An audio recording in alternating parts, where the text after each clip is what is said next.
Hi guys, so today I'm just going to answer a simple question that was asked about email templates. A lot of people do ask, which email template should I use when using ActiveCampaign and designing an automation? And it really depends on what you're going for.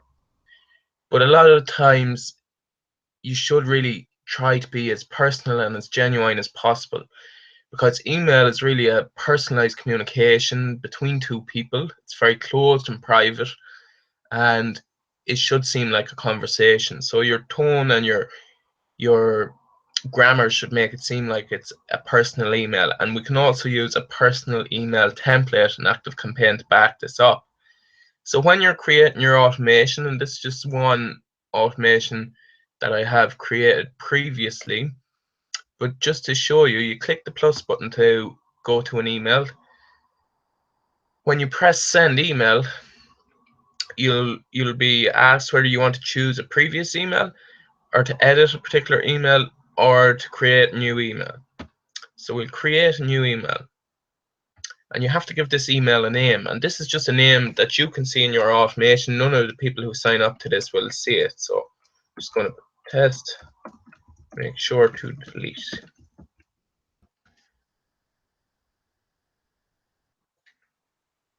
And then as soon as that happens, as soon as you click enter there, the templates will pop up. So you have a number of different templates here that you can choose, some really cool graphics on the different templates. But you'll also notice that there is a build from scratch in the top left hand corner, a build from scratch option. And this is very useful if you're looking to send out a campaign quite quickly and you're in a bit of a rush. Real formatting options here, you're very limited in what you can do, and it's a bit more difficult if you want to add different types of media and different types of content. At the same time, these other options here, which look very immersive and quite interesting, are great for kind of once-off promotions, but they look very automated. They look like they're promotional, and as well, a lot of email providers default to not display images automatically. So some of these things might not appear in your subscribers' email inbox.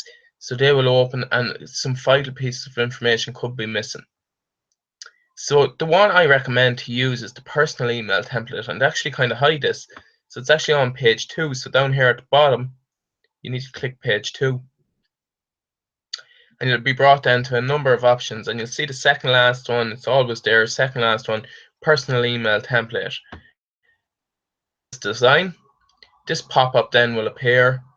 This is the address that will appear in your subscribers email box. So if you want to have your company name there, as is for me at the moment, you can have that, or you can choose to just put in your own name. So the default setting, you can just change that as you go along, depending on what type of email it is you're sending out. This email address here then is the email that they will be replying to. So if they reply to this email, this is where it'll go. So it's very important that that's an email that's currently in use and that you check regularly. And then the email subject is very, very important.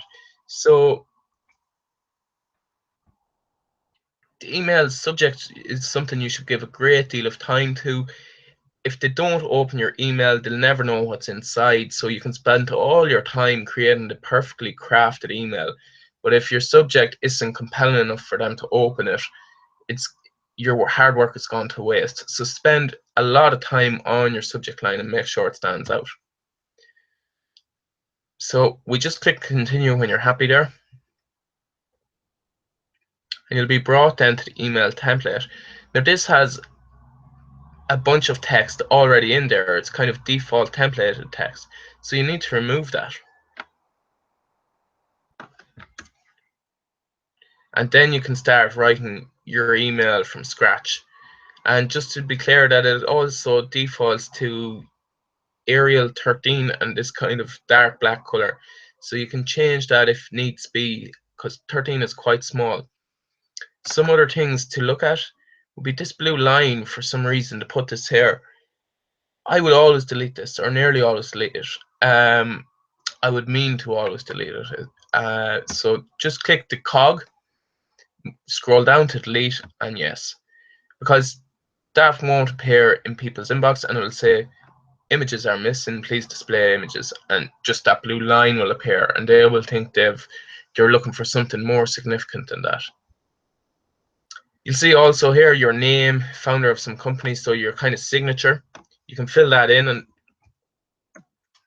make it look quite professional. But oftentimes, you might want to delete that and just sign off in a more personal way. So that looks very corporate.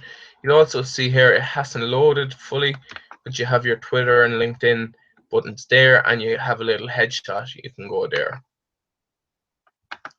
But again, this looks a little formal, so you just hover over it, click the cog, delete. Same again, delete. You can delete this as well. And once you have your email wrote, sign off.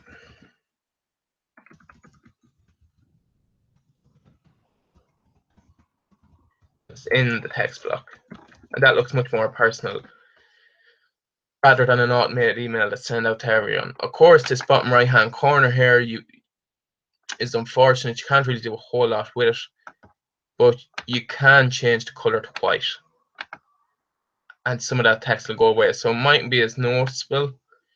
Then on the other side of the coin, you might say that this text is kind of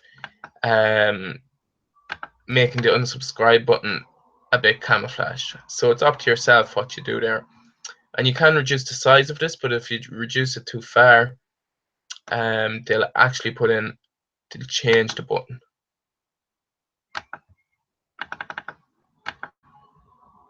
So you reduce it a little bit there, make it less noticeable. And then once you're done, you can either save or exit or click next so that the email forms. So we click next. If you click save and exit, it'll only be a draft.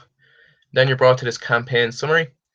So it'll tell you the name, your subject line, what kind of tracking you're doing, and you can send a test email to yourself. And there's also a spam check there, so it'll tell you if certain things you've put in the email might be considered as spam. It might make you end up in the junk or promotions or spam in, folder files in someone's email.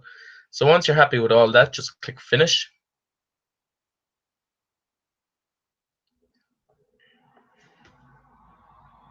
And you'll be returned to your automation then, and you'll see your newly created email down at the bottom.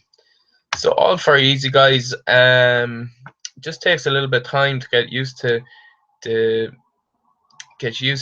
ActiveCampaign, but I hope that helped. Please subscribe to the channel, like and share, give me your comments, and ask any other questions that might be troubling you. Cheers.